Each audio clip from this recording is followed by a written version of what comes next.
All right, everybody.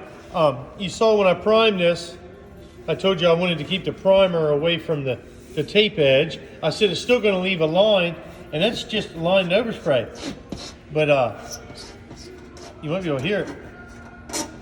It's still there. So anyway, the reason why I'm showing you this is it's really important that when I sand this, that there is absolutely no line left on here, because you will see it.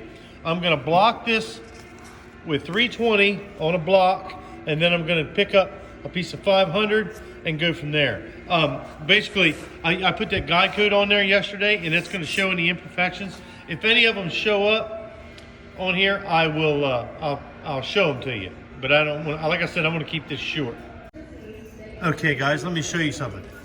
Without the guide code on here, you may not have seen this. Now, there's nothing wrong with this, but I just want to show you what the guide code does.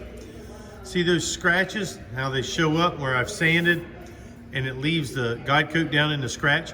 Now, I only primed over 180 grit scratches, so these are fine. They will sand out, but you can imagine if those are 180, how deep an 80 grit scratch would be. But I just wanted to stop for a minute and show you the reason why we put the guide coat on there. Basically, what I do is I keep block sanding this until all of those are gone.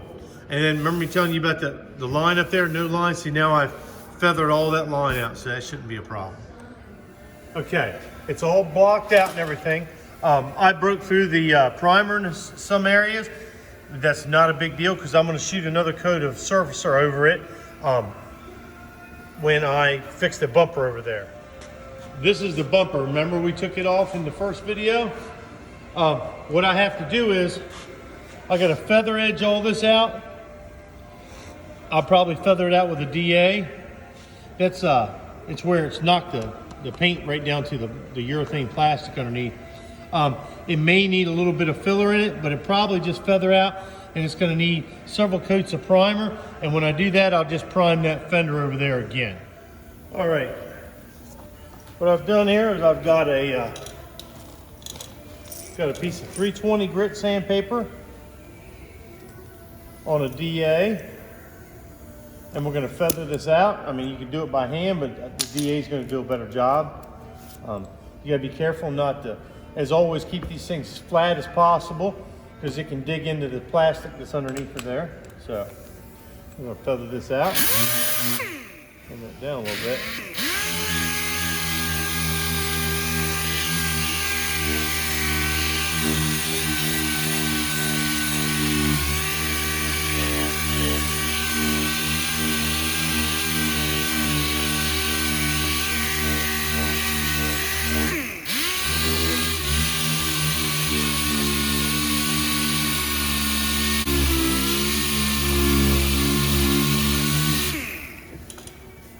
Yeah, so it didn't take long at all.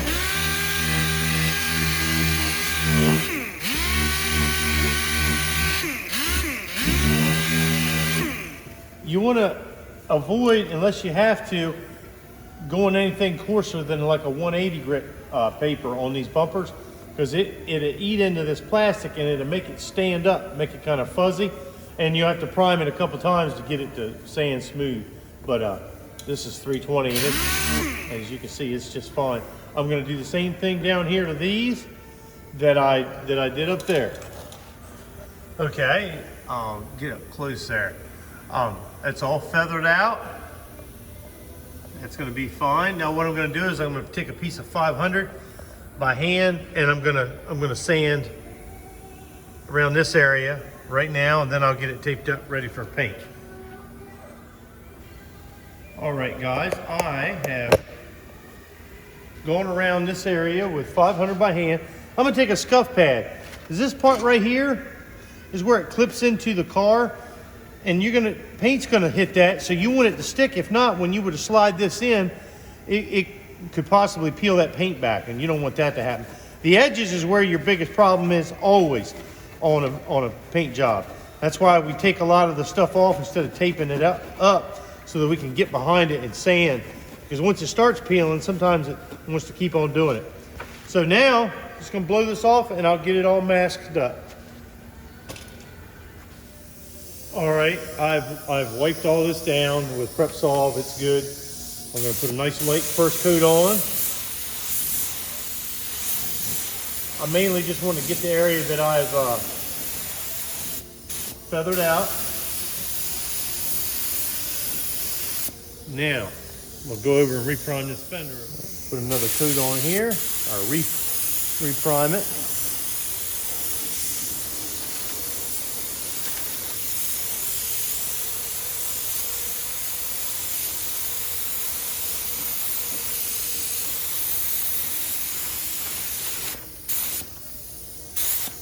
And you can take this opportunity to look at it while it's wet, and you can see if there's any imperfections that stand out to you. But it looks really good, especially since I already blocked it first coat of primer.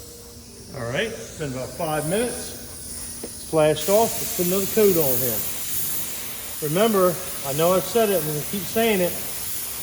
The reason why we let it flash off is this has got solvent in there, and it will shrink. If you pile it up, it won't have a chance for all the solvent to escape in between coats, and then later on down the road, after you've painted over it, that solvent eventually work its way out and it'll shrink. You remember at the beginning of this video when I showed you those little 180 grit scratches that were in the guide coat on that fender over there?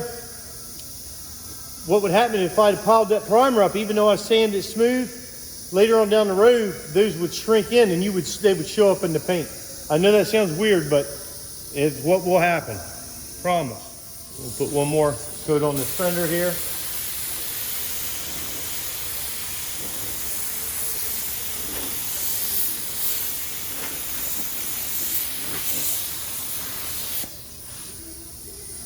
Tell you what, I'm going to try and take this camera off here. Try and show you a good picture.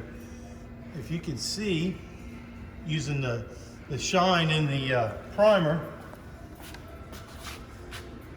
how straight that is. Remember the big dent that was in there?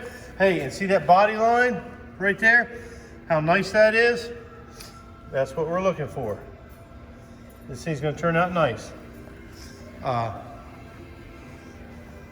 There we go, guys. I think that's pretty much gonna wrap this video up. You're learning something. The next one will be getting it prepped and in the booth.